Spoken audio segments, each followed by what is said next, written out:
پاکستان نے امریکی سفیر کے دورہ مقبوضہ کشمیر پر سخت احتجاج ریکارڈ کرا دیا۔ امریکی ناظم الامور کو وزارت خارجہ طلب کر کے شدید احتجاج کیا گیا اور ڈی مارچ پہنچایا گیا۔ امریکی سفیر کے کشمیر کی حیثیت سے متعلق بیان پر پاکستان نے سخت اعتراض اٹھایا۔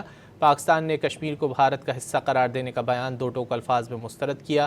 پاکستان نے امریکی سفیر کے بیان کو حقائق کے منافی اور ناقابل قبول قرار دیتے ہوئے واضح کیا کہ جموں کشمیر بین الاقوامی طور پر تسلیم شدہ متنازع علاقہ ہے۔ جموں کشمیر کا حتمی فیصلہ متعلقہ اقوام متحدہ کی سلامتی کونسل کی قراردادوں اور کشمیری عوام کی امنگوں کے مطابق ہونا ہے۔ پاکستان نے کہا کہ جموں کشمیر کی متنازع حیثیت پر پاکستان کا موقف واضح اور دیرینہ ہے۔ پاکستان کے مطابق امریکی سفیر کا بیان جموں کشمیر کے تنازع پر امریکہ کے دیرینہ اور دستاویزی موقف کی نفی کرتا ہے۔